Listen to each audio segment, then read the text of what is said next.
Bienvenidas abogadas, bienvenidos abogados a esta clase de Vive Derecho de los días miércoles, que regularmente hacemos los días miércoles, dependiendo de la posibilidad de nuestros ponentes. El día de hoy, nuestro ponente sí tuvo la oportunidad de estar este día miércoles exponiendo un tema que realmente a mí se me hace bastante interesante, que además no solamente interesante, es muy importante, porque todos debemos de conocer algunos aspectos muy importantes. Si quieres realmente influir en una decisión judicial, debes conocer cómo piensan los juzgadores.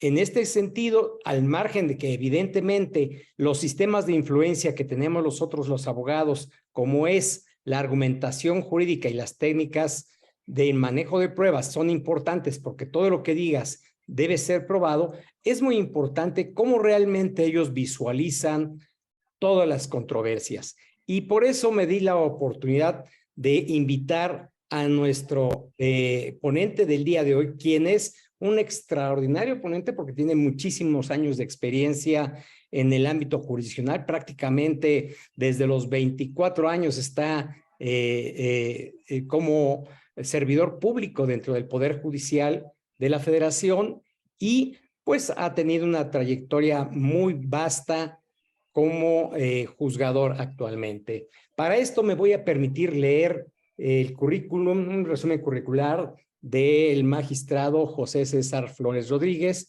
Es licenciado en Derecho, egresado por la Universidad Popular Autónoma del Estado de Puebla, UPAEP, con grado de especialidad en Administración de Justicia en Juzgados de Distrito, por ahí del 2001, maestría en Derecho Constitucional y Amparo, tiene doctorado en Ciencias Penales y Juicios Orales, diplomado en Argumentación Jurídica y Retórica Jurídica por la Universidad Iberoamericana, certificación de juzgador en materia de extinción de dominio, participante en diversos congresos, seminarios, talleres, cursos de derechos humanos, tratados internacionales sobre equidad de género, autodesarrollo humano, control de convencionalidad.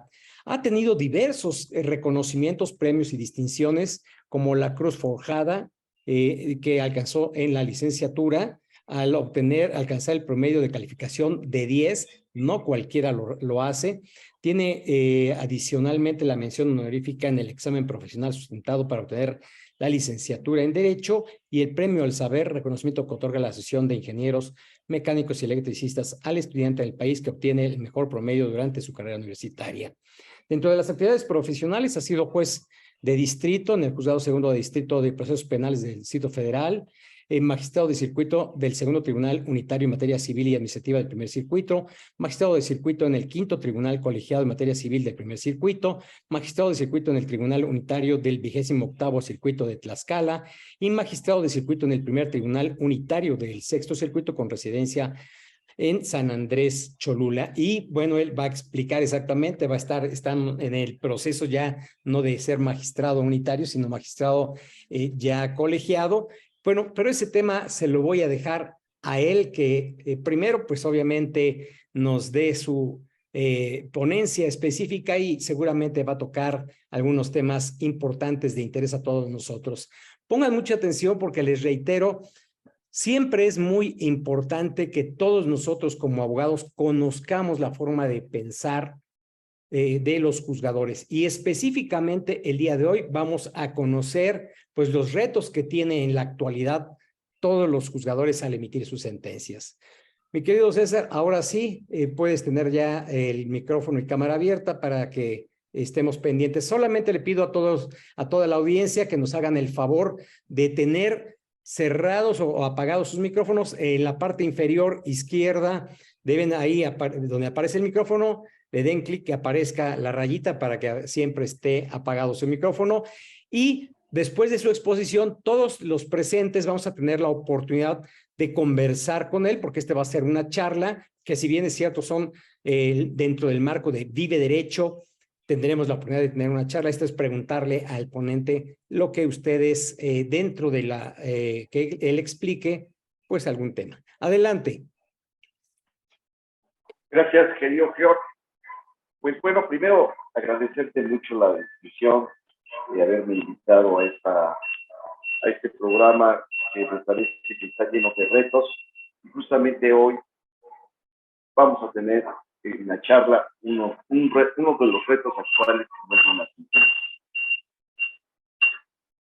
ya lo comentaste tú, ya se comentó que realmente he transitado con una experiencia por más de 3 décadas en el Poder Judicial de la Federación y durante ese trayecto he ocupado diversos cargos. Quiero contextualizar este tema porque es muy importante hacer referencia que ocupé el cargo de secretario donde se elabora un proyecto de sentencia.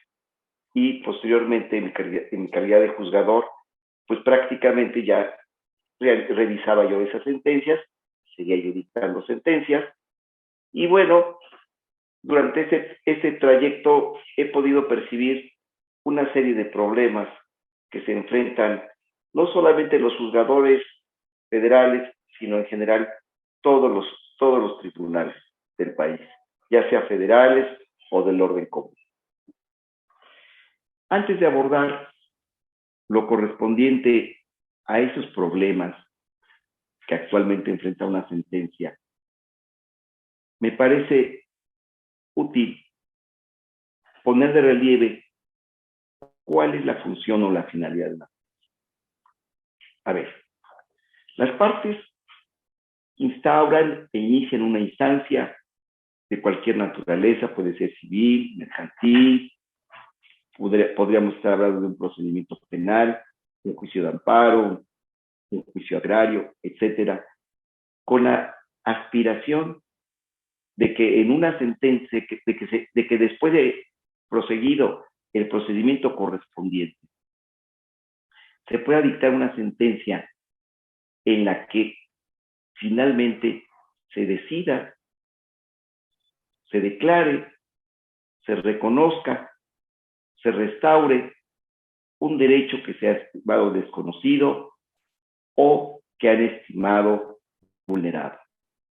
Sin embargo, este objetivo no se alcanza cuando una sentencia se aparta de la litis trabada en el juicio o la resolución carece de claridad, pues simplemente no se puede comprender su texto, o bien no se expresan las razones que puedan justificar cabalmente el sentido de la decisión adoptada por el juzgador. Vamos allá a entrar prácticamente a cada uno de los problemas que yo he podido observar a lo largo del quehacer judicial que he realizado durante muchas épocas. El primer problema está relacionado con la falta de congruencia. ¿Qué es la congruencia? Es el requisito formal conforme al que un fallo debe de ocuparse de los planteamientos, de la controversia planteada por las partes, es decir, debe haber una perfecta coherencia con el objeto, que haya la correspondencia entre lo solicitado, entre las pretensiones de las partes y entre la decisión judicial propiamente dicha. El primer problema justamente radica en que algunas sentencias no se ocupan de examinar el problema o los problemas que están inmersos en la controversia o en la disputa judicial sometida por las partes ante el juzgado o el tribunal correspondiente. Es verdad que en ocasiones no es fácil comprender con exactitud cuál es de exactitud el planteamiento, la pretensión o el problema o problemas jurídicos que las partes someten a la potestad del juzgador. Y en consecuencia, tampoco la sentencia tiene esa actitud, pues parece ser que es una resolución que divaga, se extravía, no tiene un rumbo claro y preciso y, insisto, se aparta de la litis.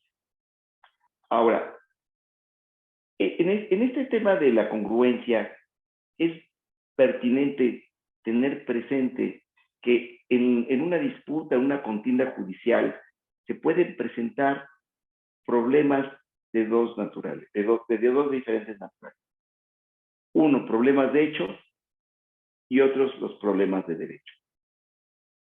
Los problemas de derecho, que en ocasiones en eso versa todo el juicio, radican en la postura opuesta de las partes, en el que dan un sentido diferente a una norma, a una figura jurídica.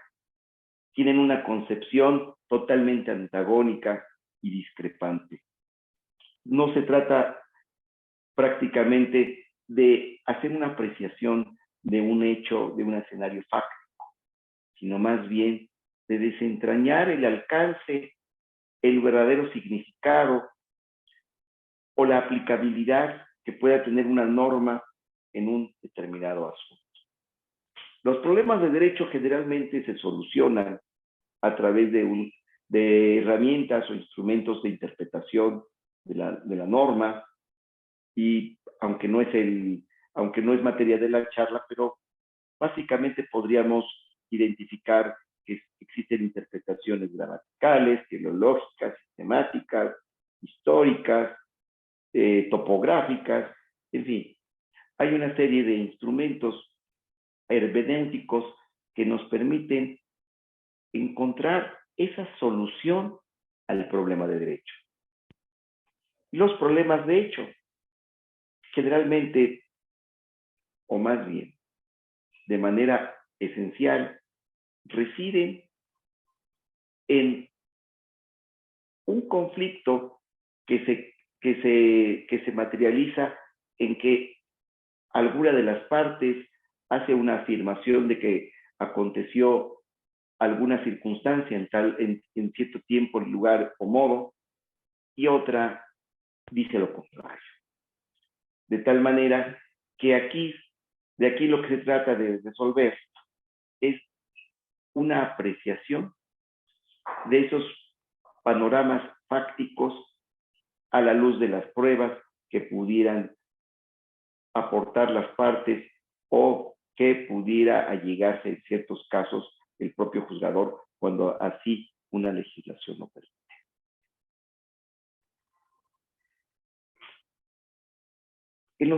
Cuando yo realizaba proyectos de sentencia y ahora que yo los reviso y que sigo dictando sentencias, observo una situación peculiar. A veces el hacedor de la sentencia intenta solucionar un problema, pero no lo han comprendido del todo. De tal modo que a veces en el proyecto de sentencia o en la sentencia propiamente dicha, se está resolviendo algo totalmente ajeno a lo que era la sustancia del juicio. Como siempre lo he afirmado, no puedes solucionar un problema si antes no has comprendido con claridad y amplitud en qué consiste este. El segundo problema o la serie de problemas que voy a mencionar a continuación tienen que ver con un requisito de carácter formal, que es la falta de exhaustividad. En cierto modo, este requisito formal comparte la esencia del principio de congruencia. Esto es, se trata de abordar y pronunciarse de forma completa respecto de todos los puntos involucrados en la ley o sobre los argumentos esgrimidos por las partes.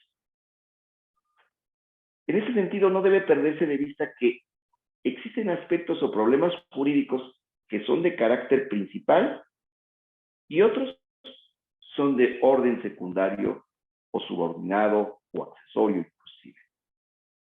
De tal manera que el perfecto dictado de una sentencia requiere forzosamente un análisis adecuado y organizado de acuerdo con las características de cada punto controvertido. Esto es, evidentemente, primero se analizará los problemas centrales, porque a veces de ellos dependen otros, que no obstante, en algunos fallos, ese estudio se realiza de una manera arbitraria, al azar o de forma aleatoria. Voy a poner un ejemplo muy básico. Por ejemplo, se está reclamando en un juicio mercantil el cumplimiento de una determinada obligación y con el carácter de una prestación accesoria, un determinado monto de interés pactados. Entonces, no es posible analizar primero el tema de los intereses o de la posible usura de los intereses sin anticipar si efectivamente hubo un incumplimiento o no sobre la obligación contractual correspondiente. En suma, es necesario, bajo el principio de exhaustividad de una sentencia, hacer un estudio perfectamente organizado, lógico, atendiendo a los aspectos centrales y posteriormente a los de orden secundario. Viene otro tipo de problemas que tienen que ver con el principio de fundamentación y motivación. La motivación, desde mi punto de vista, es el que adquiere mayor relevancia en todo fallo, puesto que reside en una exposición de razones que de manera clara, completa y convincente sean capaces de solucionar los problemas involucrados en una controversia. Cuando aludo a la exposición de unas razones, necesariamente tengo que atender al verbo generatriz, que es razonar. El juez, cualquier juzgador, está obligado a razonar para poder justificar la decisión que va a adoptar para solucionar una controversia. ¿Y qué es razonar? Es una operación intelectual a través de la que se puede establecer una relación de ideas o conceptos con el objetivo de alcanzar conclusiones o formarse un juicio. De este modo, es evidente que una sentencia siempre y de manera indefectible debe explicar los motivos que justifiquen la postura jurídica o que condujeron a solucionar el problema o problemas jurídicos que se encuentran inmersos. Es un hecho incontrovertible que la modernidad nos ha brindado la posibilidad de utilizar herramientas de tecnología o informática y que son realmente facilitadores o que tendrían que ser los facilitadores para poder desarrollar de una manera más eficaz la tarea judicial. Sin embargo, también he observado el desmedido uso y un uso también abusivo de estas herramientas. Les voy a contar algunos aspectos de mi vida profesional que pueden perfectamente ilustrar esta situación. Cuando yo inicié hace muchísimos años en el puesto de secretario, la herramienta más usual, o más bien la única herramienta que existía, eran las máquinas de escribir mecánica. era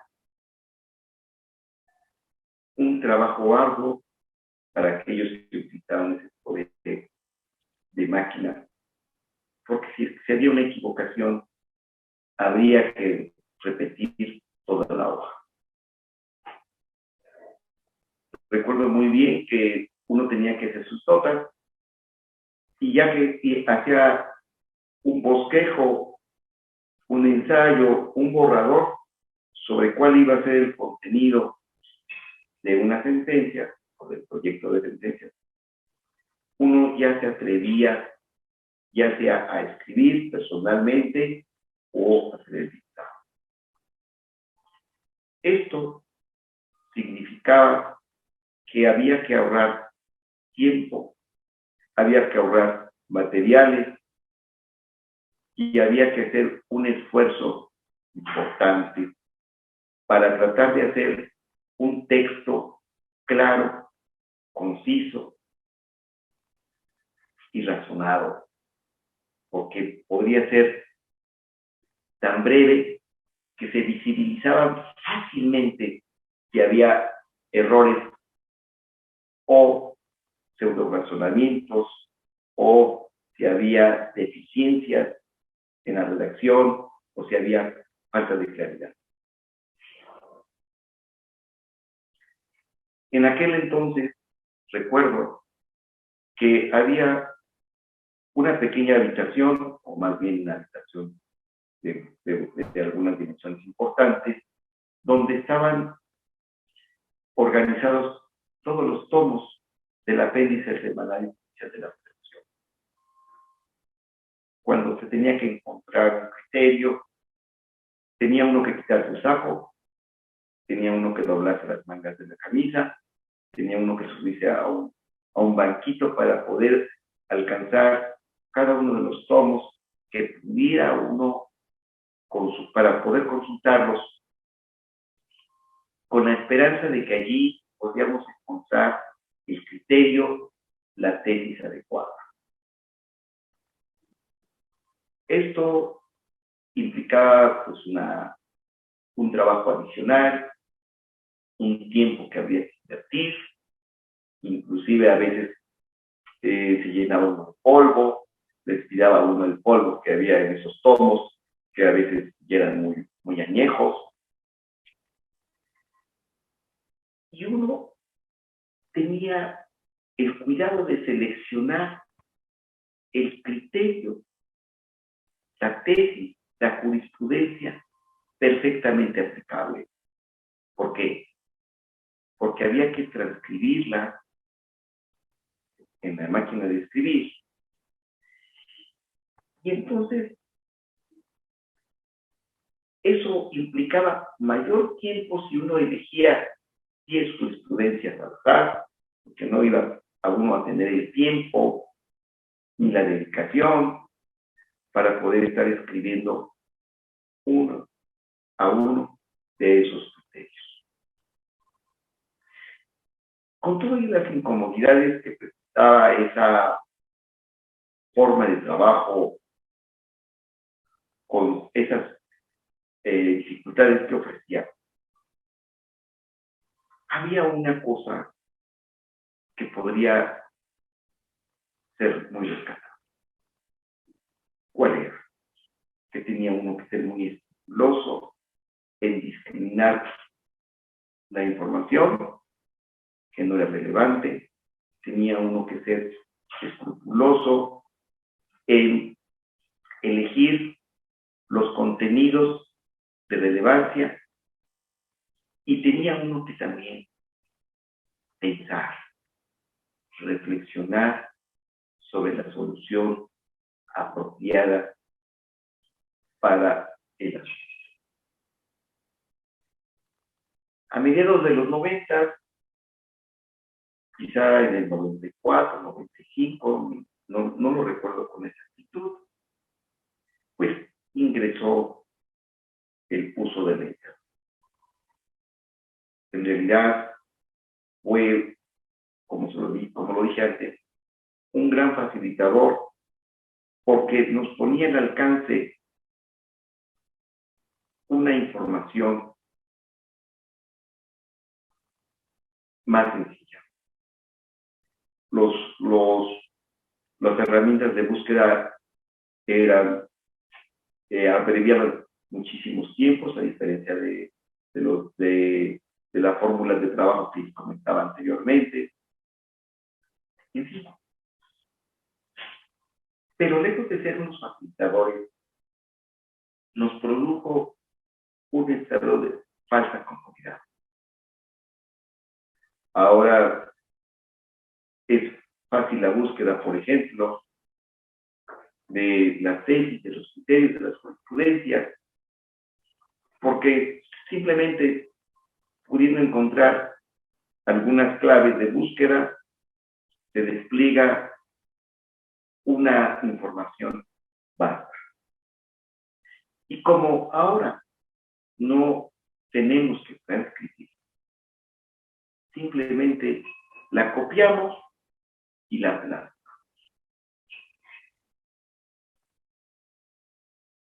¿Cuál es el resultado que se ha significado en todo esto? Que los textos son bastante farragosos, son bastante densos, están llenos de referencias a veces inútiles, irrelevantes, estériles, que incluso llevan a la confusión. Y eso no es todo. Ahora también tenemos acceso a los presentes de la Suprema Corte de Justicia, a sentencias de los diversos tribunales de amparo del país, etc.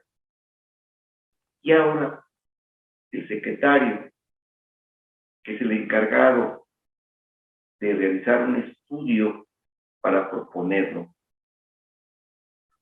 trata de encontrar un documento en el que prácticamente estén todas las respuestas en ese precedente. No en pocas ocasiones he observado que hasta los nombres de otras partes de sus asuntos descuidadamente los dejan insertados en el proyecto de sentencia que intenta resolver un caso concreto con otro tipo de personas que plantean otro tipo de acciones. En fin, no quisiera pensar que eso es una pereza, pero sí, de alguna manera, como lo decía, se ha creado la falsa comodidad de que todo lo he escuchado, que todo está en la internet. Toda la información está en la internet. Y simplemente tienes que seleccionar, copiar y pegar. A diferencia de que antes había sentencias sustanciosas, bellas, en escasamente 20 cuartillas, ahora he observado y he tenido en mis manos sentencias que están compuestas de 1000 hojas, donde uno busca la solución, el razonamiento claro y convincente que le pudo haber dado la solución a ese aspecto discutido, debatido, dudoso. Y al momento de leerlo, a veces me he quedado dormido. Ya bailan las letras de que son un texto repetitivo, iterativo, inconducente, impertinente, tedioso. Y cuando llego al punto culminante que digo, ya va a abordar el aspecto de relevancia, pues que he estado leyendo tantas hojas, me encuentro un razonamiento, bueno, más bien, no le puedo decir razonamiento, una afirmación dogmática, una referencia vaga paupérrima, verdaderamente con poco contenido sustancial. Y eso que yo lo estoy analizando desde la perspectiva de un juzgador. No debemos de perder de vista que finalmente una sentencia tiene un destinatario, que es el justiciable. El justiciable espera encontrar en un fallo la solución, la respuesta completa y apropiada de ese planteamiento o de aquella pretensión que lo obligó incluso a iniciar una instancia o un juicio.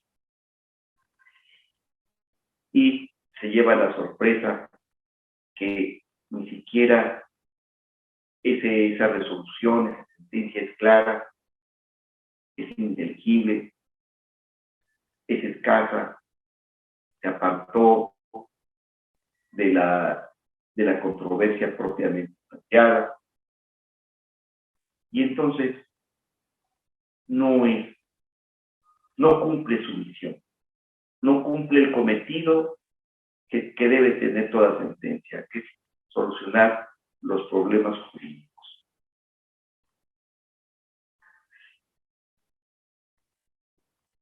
Pero, ¿qué sucede en cambio cuando una sentencia sí alcanza esos estándares? Lo hace ver una cuestión, un texto fluido, sencillo, convincente, elocuente. Les voy a platicar aquí una anécdota del secretario de un ministro. En cierta ocasión, un ministro tras revisar un proyecto de su secretario, le manda a llamar porque ese asunto lo habían ido a ver bastante veces las partes interesadas, y manda a llamar a la secretaria. Le dice: oiga, yo no le doy mucha dificultad al asunto. Ya vi el proyecto de resolución, está muy claro, está muy sencillo, está muy convincente, no tiene ninguna duda. Y el secretario le dice: sí, señor ministro, gracias. Cuando yo tomé el asunto y antes de la sentencia, no estaba así. Eso significa que detrás que una sentencia habrá causado su cometido cuando se hace ver una cosa que era aparentemente compleja, la hace ver sencilla, la hace ver fácil, la hace ver comprensible. Pero esto implica un trabajo previo de planeación judicial, en el que tienen injerencia necesariamente múltiples disciplinas, entre otras la redacción judicial, los instrumentos de interpretación de normas y la argumentación.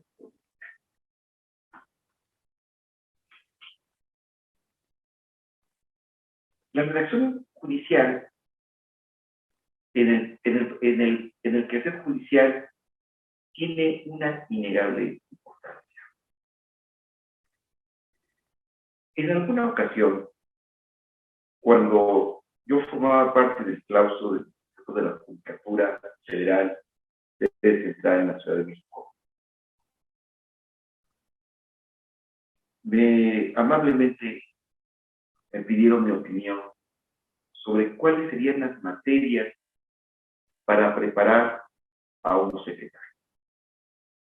Había en aquel entonces, y todavía sigue existiendo, pero había en este entonces un curso becado en el que los aspirantes a ser secretarios recibían clases de las 7 de la mañana a las 9 de la noche, con 2 horas para comer.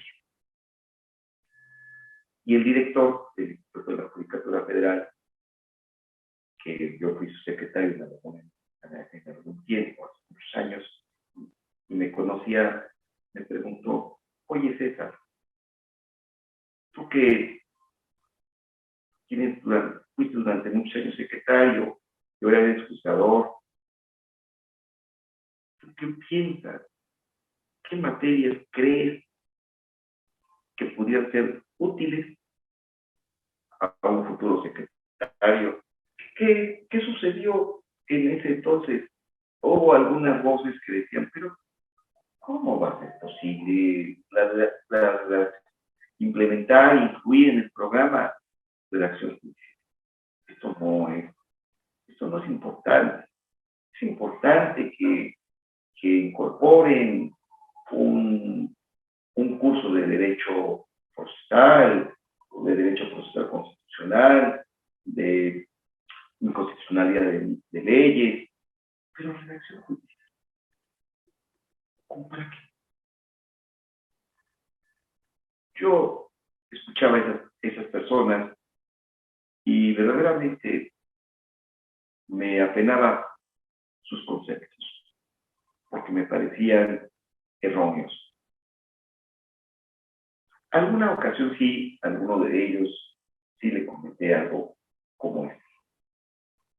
Y yo le dije, oye, ¿tú le tendrías confianza a un cirujano que no tiene destreza con el uso del bisturí? Y me dijo, claro que no.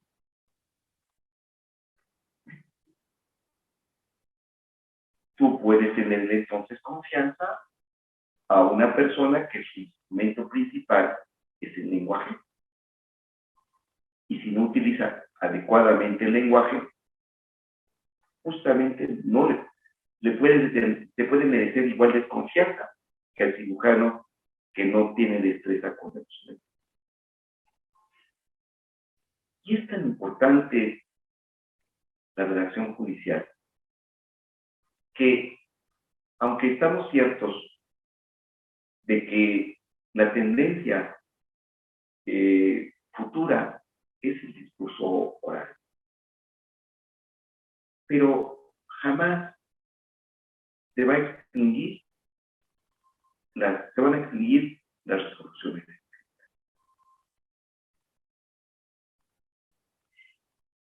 No veo la hora tampoco en que las demandas en algunas materias vayan a desaparecer el lenguaje. Y es muy importante porque una sentencia escrita produce certeza, confianza. La puedes releer, la puedes volver a leer, puedes obtener cuáles son las razones, identificar perfectamente cuáles son los aspectos que allí se analizaron y entender una motivación clara y precisa.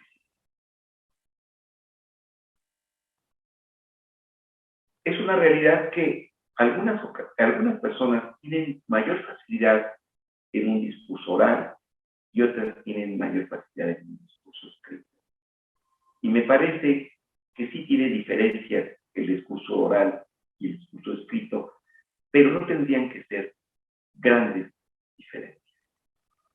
Les voy a platicar otra anécdota.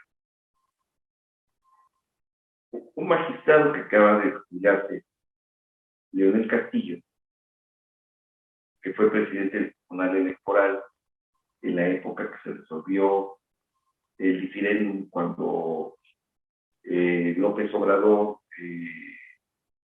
sostenía que había sido el vencedor de las elecciones de 2006.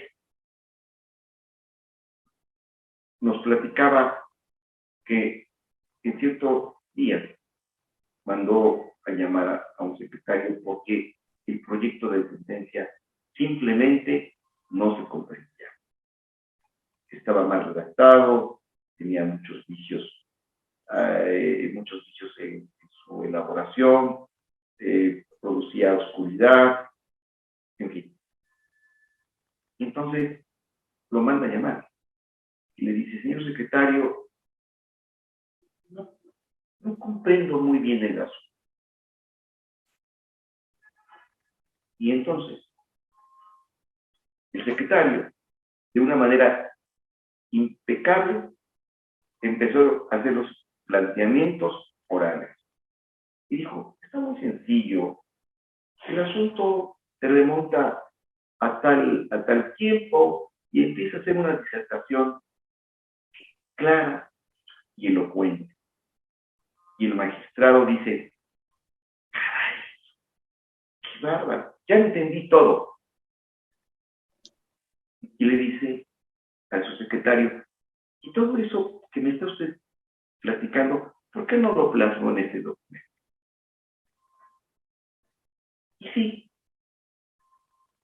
pareciera ser que en ocasiones nosotros tenemos la habilidad para que en una conversación podamos realizar una explicación nítida, clara, elocuente, convincente sobre un tema.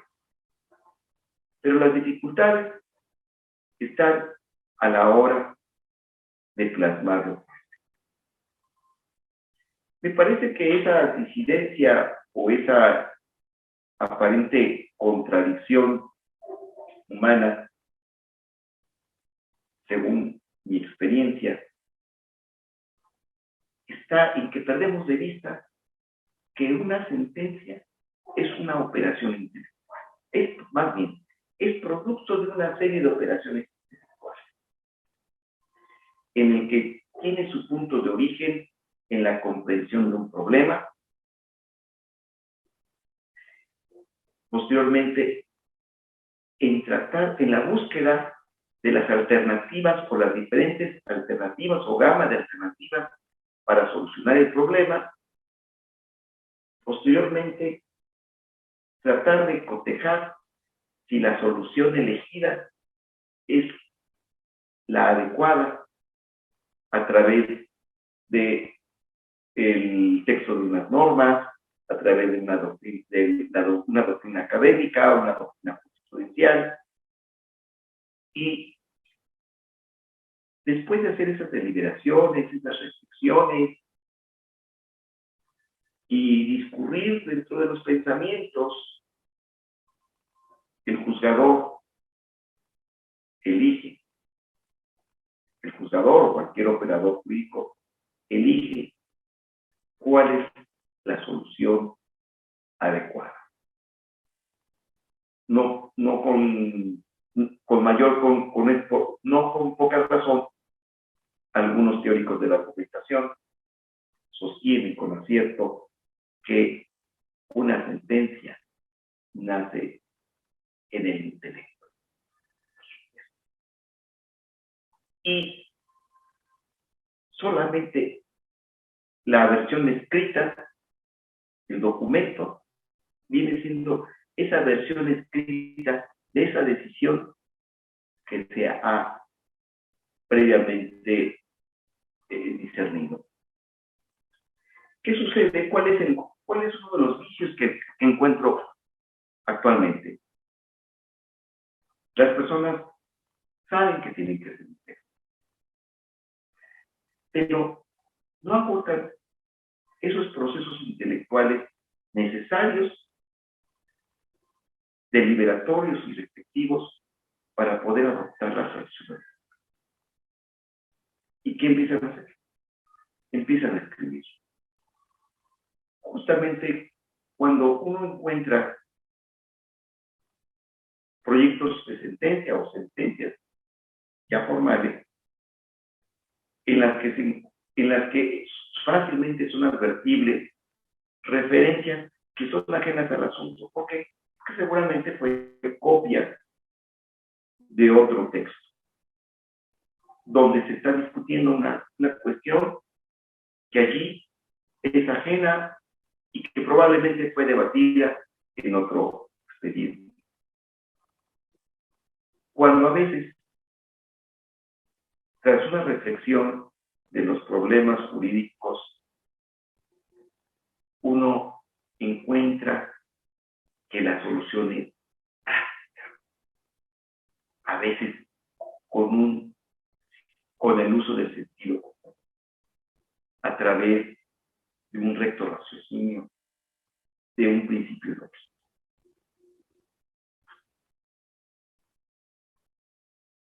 Y de eso se trata, justamente, hacer una sentencia de la mejor manera posible. Quizá quisiera yo abordar sobre un punto muy básico.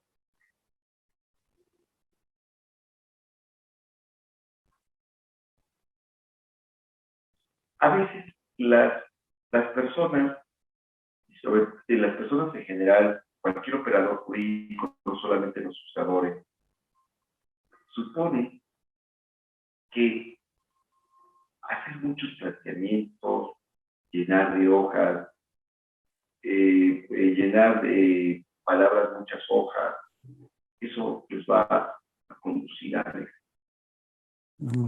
o bien, también los juzgadores, algunos juzgadores suponen que el engrosar en varias hojas una sentencia ya cumplieron con el deber de resolver adecuadamente.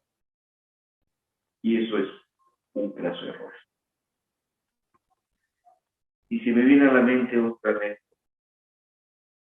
estaba yo en la Ciudad de México, en un tribunal de alzada, en materia civil y administrativa, y había un asunto bastante importante desde un punto de vista económico. Se estaba discutiendo un asunto de obra pública, donde una de las partes era Pemex y otra de las partes era una empresa, no recuerdo si holandesa, no recuerdo de qué lugar del mundo, y donde estaba de por medio la reclamación de millones de dólares. Era un asunto muy cuantioso, era un asunto verdaderamente delicado desde el punto de vista, y obviamente eran como 25 cajas de documentos, eran como, no sé, no lo recuerdo, soy el más de 15 años, pero sí recuerdo que eran muchos tomos, estaba compuesto muchos tomos. A él le tocaba, correspondía resolver las apelaciones de las partes que estaban conformes con el pago. Se acerca uno de los abogados, un poco molesto, a hablar conmigo. Yo recién llegaba, y me dijo: oiga, vengo a pedirle, casi no dijo la palabra exigir, pero estaba en su mente, desde luego, que ya se dicte la sentencia porque ya ha transcurrido un tiempo considerable.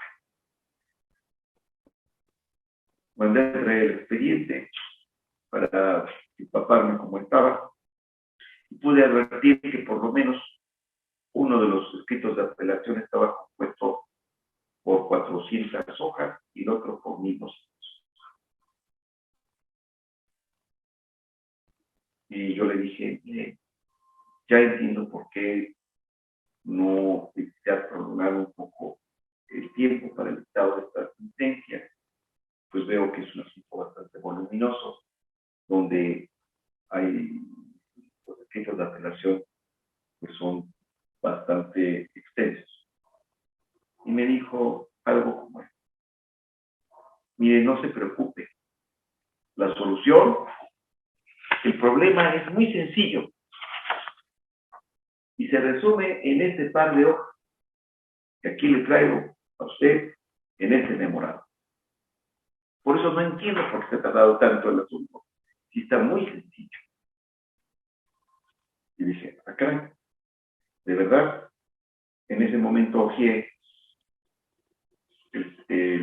la memoranda que me llevó, y parecía estar escrito el asunto, pero tuve una inquietud y le dije al abogado: oiga, si verdaderamente yo no he leído mi asunto, acabo de llegar, pero si verdaderamente el asunto se condensa en este par de hojas que usted me está presentando, tengo curiosidad, porque hay dos escritos que juntos suman casi 1500 hojas, y hay tomos de pruebas documentales, y tomos de experiencia. Me dijo, créame que así está el asunto, y está muy sencillo. Efectivamente, al tiempo que pudimos leer las 1500 hojas, componían esos escritos de apelación, después de revisar y cotejar las pruebas documentales, los planteamientos de las partes, revisar las demandas, su contestación, etcétera, etcétera, sí pudimos constatar que efectivamente todo el asunto se podía condensar en ese paso. Pero también pudimos constatar que sus escritos de apelación, dicho con todo respeto, eran densos, farragosos, oscuros, confusos y difusos. Y en lo que nos demoramos el tiempo para ver, porque qué tal si había algún planteamiento novedoso, o había un aspecto no explorado, pero lo que nos tardamos para constatar esa situación, obviamente, que distrajo al quehacer ordinario del tribunal, que distrajo la atención de otros asuntos. Y verdaderamente yo me llevo a una gran discusión, porque dije, bueno, si se pueden facilitar algunos aspectos, ¿por qué complicados? Esta práctica de algunos abogados ineluctablemente conducen a que también tienen los tribunales de escritos innecesarios. Y así, es decir, me parece que ya hay una situación compartida en el estado de las sentencias, compartida también con la responsabilidad de los abogados. Eso es todo. Espero que esta charla haya podido servir de alguna utilidad y les agradezco de antemano la atención que me han dado. Gracias. Muchísimas gracias, magistrado. Quisiera yo, pues, invitar a algunos de los que están asistiendo el día de hoy, si tuvieran el interés de hacer alguna pregunta sobre el tema que a mí siempre se me ha hecho muy interesante, porque, y esta parte final que tú haces referencia en el sentido de debemos de ser concretos, o sea, precisos y concisos, es una de las técnicas que utilizamos aquí en la comunidad de abogados en acción, en todos los escritos, en la redacción de todos los escritos y obviamente en la exposición oral. Pero bueno, ¿hay alguno de los participantes que quisiera levantar la mano digital, por favor, si no tienen inconveniente? Entonces, para que pueda yo permitirles participar. ¿Hay alguna persona interesada en tener alguna conversación con él, alguna pregunta? Y si no, me gustaría después finalmente hacerle personalmente aquí al magistrado alguna pregunta adicional. Veo, pueden levantar su mano digital y habilitar, obviamente, si es posible, su cámara para que los podamos ver. En este sentido, la persona que vaya a participar nada más nos daría su nombre, el lugar de donde es y la pregunta respectiva. ¿No hay alguna pregunta? Bueno, pues entonces, de todos modos, aprovechando que esto es una charla, que esa es la idea de aprovechar exactamente al ponente, de tener una conversación con él, quisiera yo preguntar en este sentido, estábamos hablando precisamente de los retos que tienen los juzgadores al emitir sus sentencias. Y hablábamos, Eve, y hablabas específicamente de temas de aspectos formales que realmente debe tener una persona. Dice que no se escucha bien. No sé si yo, ¿hay alguien más que tenga ese sentido? ¿No? Bueno, si no es así, verifiquen ustedes en todo caso su audio. Ok, gracias. Entonces, miren, la pregunta es, primera pregunta que quisiera yo hacer es en ese aspecto de estos elementos formales que debe considerar, porque son requisitos que les está exigiendo de alguna manera muchas disposiciones legales en el principio de exhaustividad, de congruencia. ¿Qué tan difícil realmente es que los juzgadores sean congruentes con relación a la litis, atendiendo precisamente a este problema final de que las partes no son claras en todos los escritos, ya con esta facilidad que tiene la tecnología de copiar y pegar y pegar todas las jurisprudencias y dentro de esos mil fojas que se puedan presentar de un recurso? ¿Qué tan difícil es entrar en el principio de exhaustividad y de congruencia? Esa es mi primera pregunta. Bueno, realmente la materia prima, a veces el origen, que no vamos a culparlo del todo, pero a veces el origen o la raíz del problema es originada justamente por los promoventes, por los abogados que tienen a su cargo el asunto. He observado que muchos promoventes ni siquiera tienen claro qué es lo que pretenden. A veces se tiene que extraer la causa petendi, porque es dificultoso poder incluso comprender qué es lo que intentan y qué es lo que pretenden.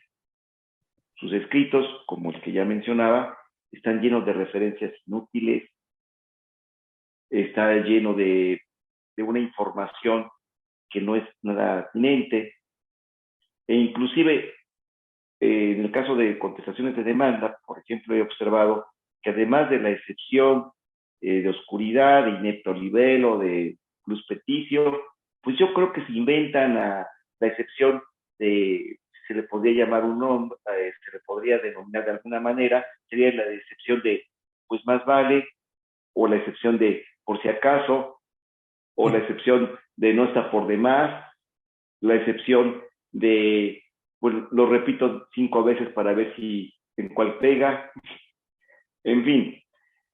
Eso denota a veces una falta de ¿cómo explicarlo?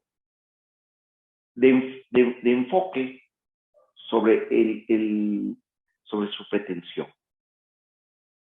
Tiene que definir primero el litigante qué es lo que pretende, qué es lo que busca, cómo lo va a justificar, anticipar las pruebas posibles, idóneas o pertinentes. A cambio de eso, lo que hace es llenar una promoción muy abultada que a veces carece de contenidos. Esto ya dificulta un poco la labor del juzgador, porque tiene que hacer un análisis y tratar de desentrañar dentro de todo ese escrito qué es, qué quiso, qué intentó o qué persiguió el promovente. Entonces, esa es desde un punto de vista del juzgador, lo primero que tiene que hacer es tratar de desenmarañar en lo mayor posible esa promoción que probablemente le falta claridad, que tiene oscuridad e incluso a veces contradicción, porque a veces las partes inclusive en sus promociones se contradicen, dicen una cosa y dicen después otra cosa. Y entonces esos argumentos obviamente por el propio principio de contradicción se anulan entre sí, porque el tribunal no sabe cuál va a elegir, si cuando dije que sí o cuando dijo no. Obviamente ahí hay una indefinición. Si estamos en presencia de un asunto de estricto derecho, obviamente ese planteamiento pues va a ser inoperante, inservible. Entonces, la primera labor que tiene que hacer el juzgador es desentrañar. Llegar al punto medular y si no, extraer la causa petendi y poder encontrar el problema o problemas jurídicos que intentó plantear. Eso tendría que ver con la congruencia, es decir, atender verdaderamente a la intención de las partes, para que guarde coherencia perfecta con lo que se va a resolver. En eso versa justamente el principio de congruencia. Y el principio de exhaustividad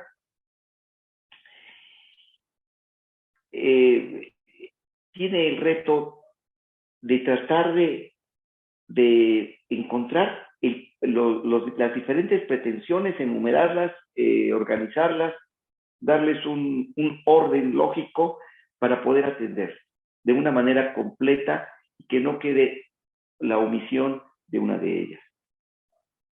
No sé si me pude haber explicado. Sí, sí, sí, perfecto. Bien, quisiera entonces en este sentido, a ver si queda para mí en ese sentido entendido. Primer recomendación para los abogados postulantes al exponer cualquier argumento, presentación de demanda, contestación de demanda, alegatos en general. Entonces, la primera recomendación que entonces estoy entendiendo es realmente identificar el problema para poder extraer la causa pretendida. Así es, perfectamente, sí, sí, porque a veces me ha tocado que cuando están haciendo el alegato, que vulgarmente se llama el alegato de oreja, ni siquiera el abogado, cuando yo le hago algunas preguntas, ni siquiera puede identificar qué es lo que trata de perseguir. Y eso es verdaderamente lamentable, porque llevó un problema a una litis, a un litigio, que ni siquiera lo puede comprender. Obviamente, menos lo supo plantear. Y me parece que ahí ya lleva anticipadamente un fracaso. Entonces, sí, lo que tú comentabas, Georg, es muy importante. Incluso coincide mucho con los principios de la redacción judicial. La precisión, la claridad, la precisión, la concisión y la corrección. Al utilizar el lenguaje, inclusive, llámese oral o escrito, sí es muy importante observar esas características que son ineludibles para hacer un planteamiento que pudiera tener algún éxito. Bien, si no tienes inconveniente, repetir para la gente y pueda apuntar estos principios de redacción, que es de redacción judicial, para que lo puedan tomar en cuenta. Claro que sí. Los principios, la redacción judicial se basa y abreva de la redacción en general 4 principios fundamentales, que es la claridad, la precisión, la concisión y la corrección, es decir, utilizar de manera correcta el lenguaje. Sería muy largo aquí platicar, porque cuando he dado clases de redacción judicial, pues suele ser muy interesante incluso saber utilizar los marcadores textuales, los conectores argumentativos, poder saber la extensión de un párrafo, hasta a veces el uso de una coma, de las pausas mayores, las pausas menores. En fin, eso le puede dar de inicio claridad a un texto. Y eso facilita inclusive al juzgador comprender cuáles son sus pretensiones. Porque a veces se tienen excelentes ideas, extraordinarias ideas, e incluso yo he escuchado planteamientos orales, pero al momento de leer el texto escrito, observo que no hay coincidencia en lo que se expuso oralmente con lo que aparece plasmado en un documento. Y eso es muy importante. Bien, otra recomendación que pudieras darle a los abogados postulantes, ya entendimos primero que estudiar obviamente el asunto para poder identificar el problema y como consecuencia la causa pretendi y de ahí partir para un controvertido en general. Y obviamente al momento de la exposición, pues estas condiciones de redacción judicial o estos elementos de la redacción judicial que son muy importantes y que incluso la primera sala ya tiene ahí emitido un manual en ese sentido, es bastante amplio y que creo que recomendamos su lectura. ¿Qué otra recomendación les pudieras dar a los abogados para exactamente influir en las decisiones judiciales? Entendido que el sistema de influencia tiene que ver con la argumentación jurídica y el manejo de pruebas. ¿Qué otra recomendación pudieras dar? Bueno, otra muy sencilla. En muchas ocasiones, en la gran mayoría de las ocasiones, los juzgadores, tú lo sabes porque tú eres juzgador, tenemos un tiempo muy breve para escuchar alguna exposición, salvo que se trate de una audiencia oral, desde luego. Pero fuera de eso, a veces es muy importante hacer un planteamiento de primera mano, directamente, válgase la expresión, cara a cara con el juzgador, para de alguna forma hacerle un extracto de cuáles son nuestras pretensiones. Y en ese sentido, creo que es muy importante, porque a mí me ha sucedido, abogados que se ve que prepararon un breve discurso donde organizaron qué era lo más importante, lo menos importante, en fin, ya lo organizaron, inclusive se prepararon previamente para hacer una exposición breve, pero no significa que la brevedad no significa que no tenga una penetración. Un buen argumento no es la fuerza de la repetición. Y ese es uno de los errores que tienen muchos abogados. Lo repito 10 veces. Pues es que en la novena ya hasta me confundí. Si me estás diciendo exactamente lo mismo. Quiere decir, un argumento sólido no se basa en la repetición, en la reiteración, en la insistencia. No. Un argumento sólido se basa en la convicción, en encontrar una razón que venza a otra y que convenza. Y creo que ese sería el punto medular de una buena argumentación, oral o escrita. Encontrar las razones de peso poderosas que sean capaces de vencer a otra razón y además convencer. Tuve un asunto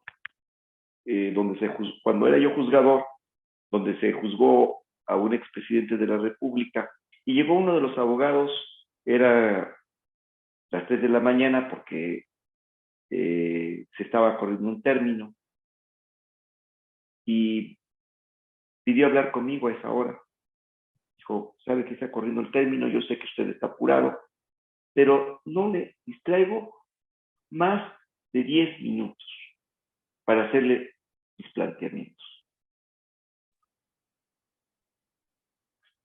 ahí me di cuenta que a veces la brevedad no está reñida con él. Me hizo una exposición de 10 o 15, quizá de 10 minutos, quizás se extendió a, no, quizás no, más bien fue de 10 minutos, porque sí cumplió con lo que había prometido.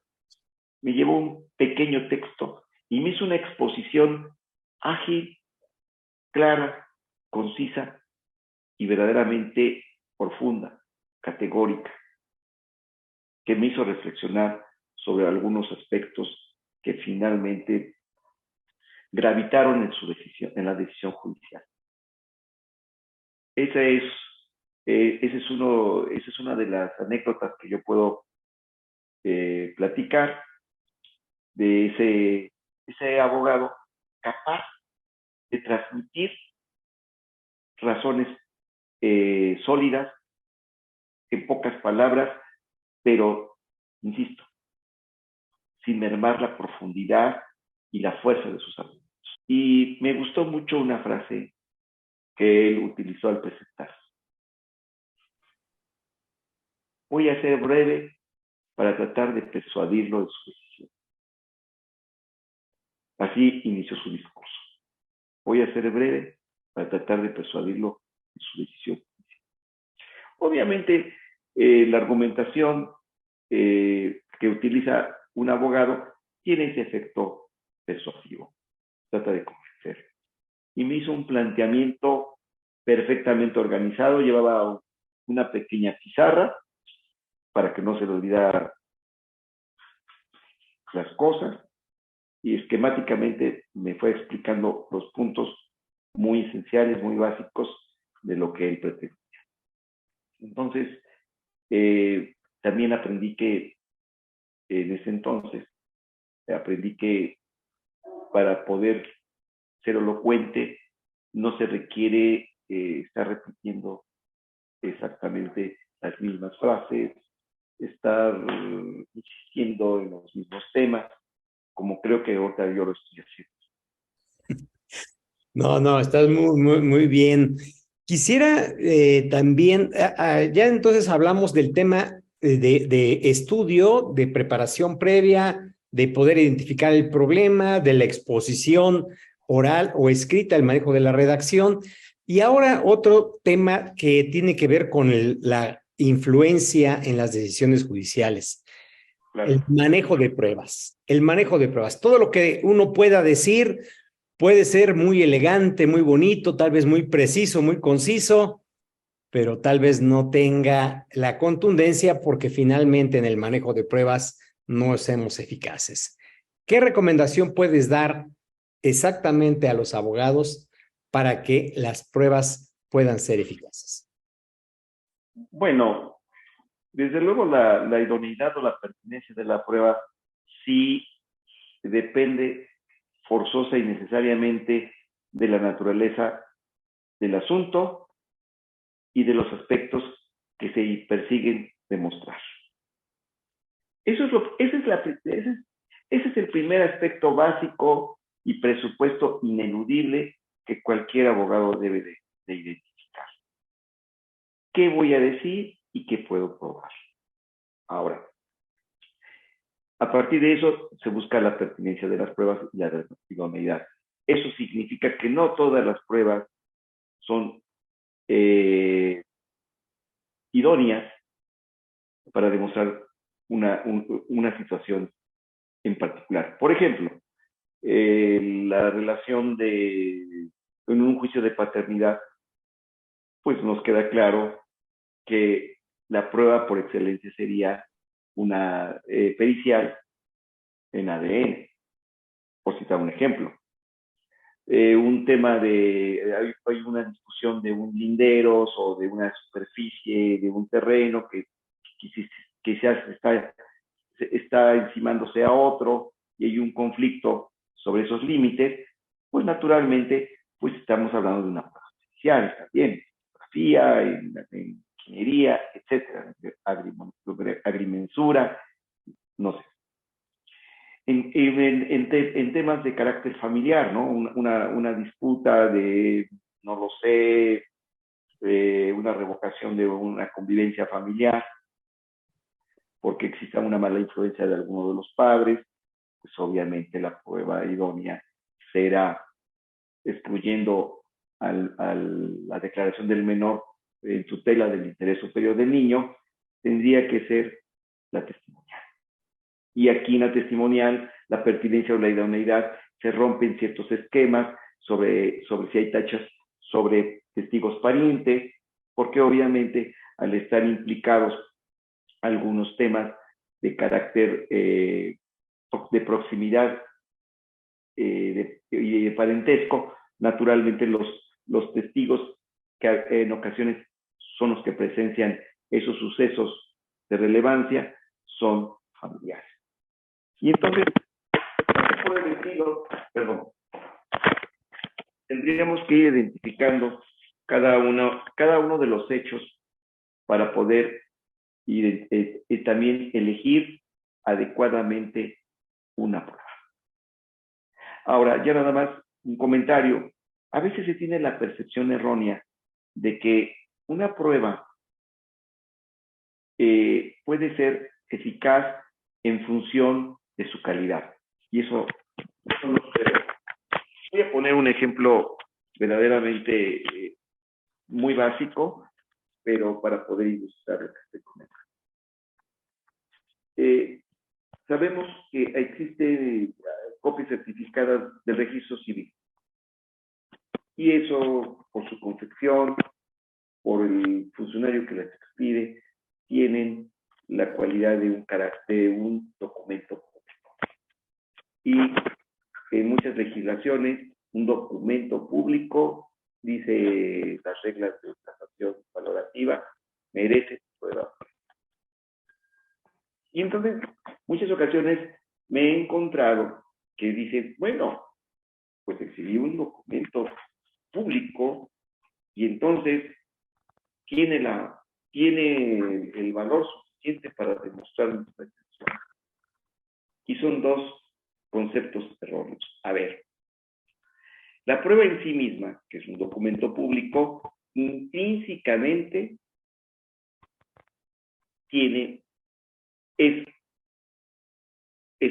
sería prueba plena.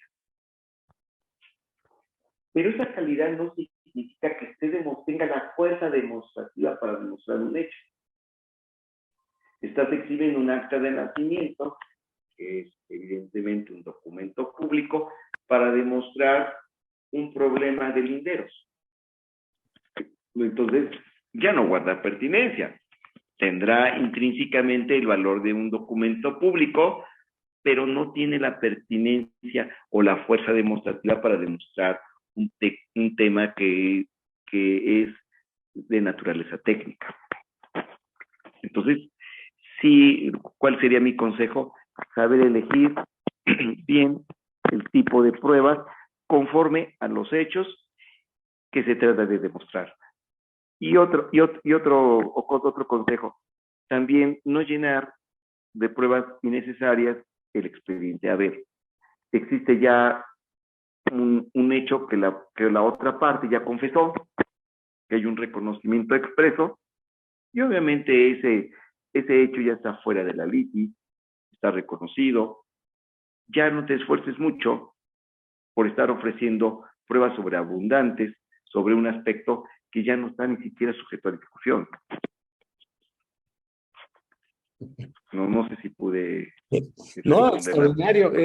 Pues te agradezco, César, tu participación el día de hoy. Realmente para mí ha sido muy nutrida de manera personal y estoy seguro que para la comunidad en el mismo sentido ha sido nutrida porque todo esto que tú tienes como experiencia, yo señalaba, si no mal recuerdo, desde los 24 años ya era secretario del Juzgado Primero de Distrito en Puebla.